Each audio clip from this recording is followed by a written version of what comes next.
Hey y'all, welcome to Stivers Homestead. I'm Zach. I'm Jen. And today we are in the greenhouse. It feels like we haven't actually been in here and planted anything in a long time. Yeah. You know, you kind of... Ever. Well, yeah, but I guess, I meant like the cool crops. But you know, like you piddle fart around with the cool crop stuff. And you know, it's fun. They're important plants. But now it's like, it's time to get busy. Yes, where I feel a little bit behind, but that's okay. Yeah, you know, we moved. We're trying to get things all set up from scratch. So Getting we're... the infrastructure first. Right, because you can start your plants, but you ain't got nowhere to put them. Right. And no use to plant them. But today, you get your cup. Today, we're not starting seeds at this moment, but we're wanting to talk about something that you should be growing if you're not already. Yeah. Perennials. This is all about perennials with a little bit of talking about hardening off. A lot of people have been asking questions within our group about some hardening off questions and about moving things to the greenhouse. So we're going to address both of those today. First, perennials. So perennials are any plant that you plant in the spring or summer, go dormant in the winter, and come back year after year after year. Your other term is annuals. Annuals mean you plant them in the spring or in the fall. They get one round of crops out and they die off when the weather gets too harsh, too cold, and they don't come back.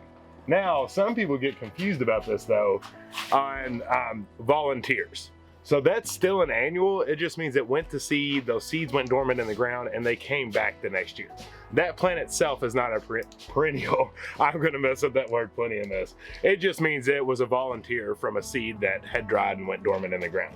So the first thing that we got is a very, very dead looking stick. But it's not. It's actually two Nanking cherry bushes, and we're gonna plant them to have on our property. But it's really, really special. One of our really, really good friends, who's more like family to us, sent them to us to have us plant in memory of our good friend Mark, who is also like family, that passed away. So we're gonna plant them and have them grow, and probably make, you know, some kind of seeding area to where we can sit and reflect and just watch them kind of grow in his memory. So that's really special. But well, I guess I'll let you talk about that. Where we're gonna plant these things right now. Yeah, sure. So, what? Yeah. Yeah, those are frogs. So something about these, because most time you're either getting these at a nursery, which is a lot different than if you're ordering them online. When you order them online, they basically look like this. Now, one thing about these, we need to get these wet quick. They'll be in a root ball, which we have a Stark Bros order over here, which will show you a little bit better. And they'll stay very moist. They'll kind of wrap them in like shredded paper and try to keep the roots moist. But this thing is in a dormant stage right now. It is not active because it was going through the winter months and it was a cutting and they were building the root ball. So we're gonna be getting this in some soil and in grow bags and put in our greenhouse until we're ready to put them in a permanent spot outside, which will be coming in the next couple months. But these are super special. Yeah, we're not totally sure where everything's gonna go yet. So putting them in the grow bags will protect them in the greenhouse, but also buy us a little time to figure out where all of our trees and bushes are going. Exactly. So this is what your packaging will look like. So this is from Stark Bros. They're an awesome, awesome company to buy all your perennials from. They have everything that you would want. So within here, we have 4 apple trees and 2 blueberry bushes. And so this is kind of how it looks. You have your wad of paper that's nice and wet, which actually looks like this has fallen. It was supposed to be down here on the roots, but I guess just in shipping, it all fell off. However, that helps keeps the roots moist. So if you've been with us for a while, you have seen us do this before. Yes. This is not our first time ordering from Stark Bros. It's our second or third, I think. We like to get all of our trees and bushes from them. But we ordered a whole bunch of apple and pear trees and blueberry bushes and raspberry, I think, for our last homestead that we had. And we left them as part of the purchase. I don't know that they're getting used, but that is okay. That's okay. They still have a long way to go before they're going to start producing as well. Yeah, so we ordered more for our new place so that we can get them in the ground and get them to grow and eventually have apples. Yes, it's going to be absolutely fantastic. So what in the world is a grow bag? What are we even talking about? It's dirty. It's dirty. So this is a grow bag. It is a 5-gallon grow bag. One thing that's nice with these is 100% the moisture part. It won't hold too much moisture. You can actually spray the sides of this and it'll absorb into the dirt that's in there, and they're easy to carry around. You can fold them and pack them up. That's why it's easy to kind of have them wherever you want to go. And they're obviously not one-time uses. Right. We have used them over and over and over, and they last a really, really long time. Yeah, they make you a nice solid root ball. All right, we have a few more things that we want to talk to you about perennials. I always want to say prenatal or something. I don't know why it always pops in there. Let's go ahead and get these in grow bags, and then we'll be right back.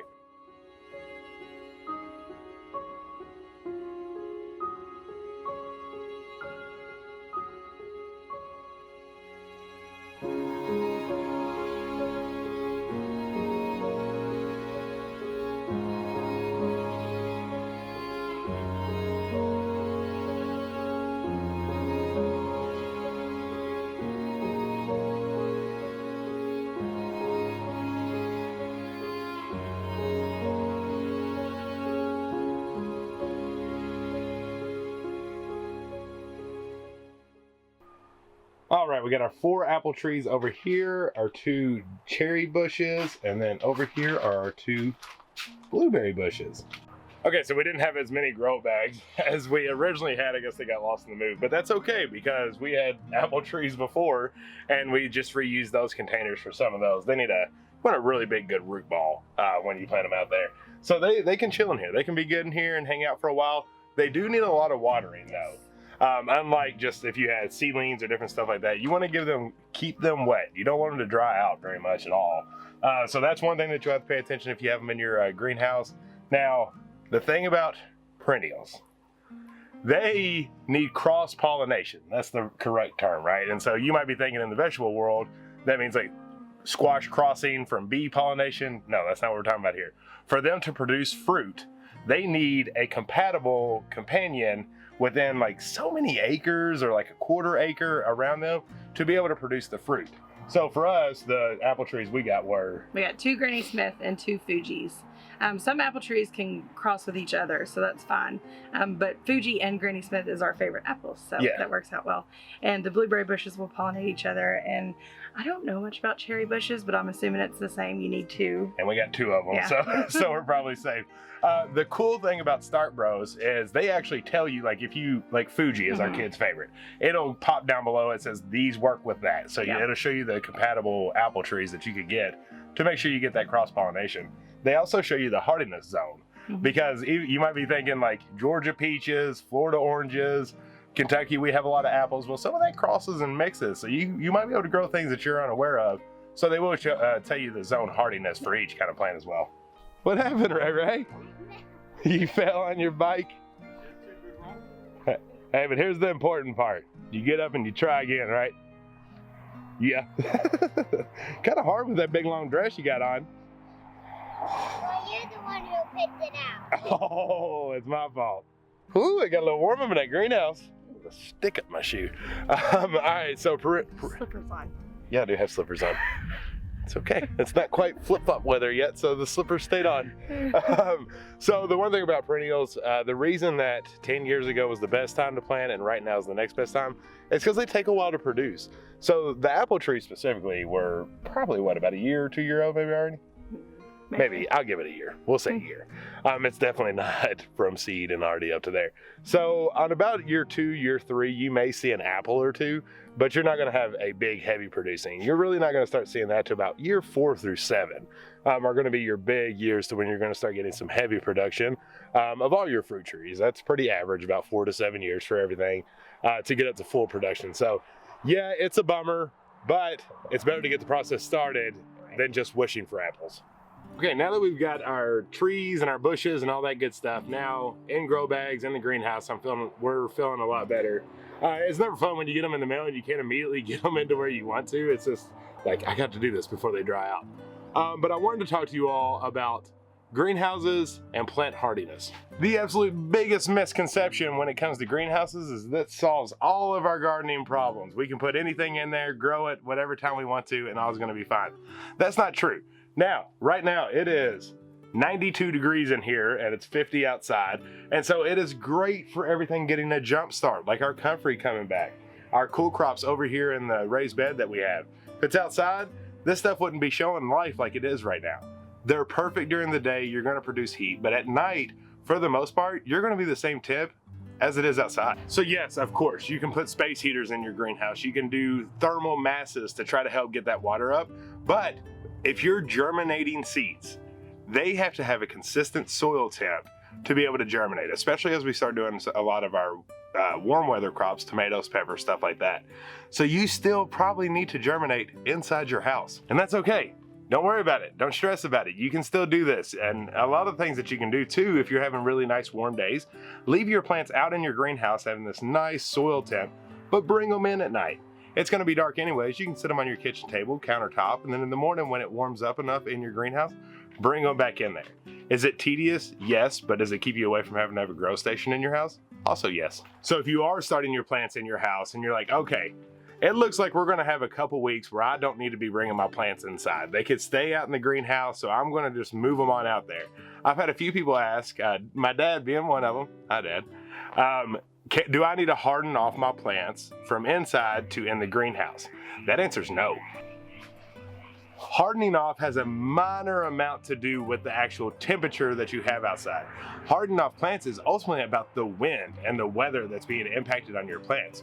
When you have little seedlings or grown-up seedlings, if they're put in your house and they've raised in your house or greenhouse, honestly, when you take them outside, that wind's blowing them harder than they've ever felt before. That's something they're not used to. That's what you need to harden them off with, and that's why you even have a greenhouse. You still need to put your plants outside of the front to let them get that wind flow, because in your greenhouse, box fan or not, you're not getting the same elements that are going to be outside of this greenhouse. So I hope that helped answer a couple of questions that were around that. Greenhouses are great. They're great for kickstarting your plants to grow faster in the spring to be ready for the summer, but they're not the best when it comes to overnighting. Now, there's big commercial greenhouses that have wood stoves or electric stoves in there and they can temperature control it during the night. Fantastic.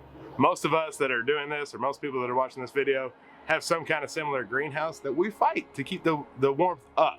So just pay attention, know your greenhouse, know your temperatures, and if all else fails, bring those seedlings inside to keep them safe and bring them back out the next morning. We got baby tomatoes. Yeah, buddy. So get your perennials now, your apple trees, your blueberry bushes, your blackberries, raspberries, all the different stuff that you're thinking about wanting to grow. Go ahead and get those now. From nurseries, from Start Bros, different places that you have that have plenty of options for you to do that.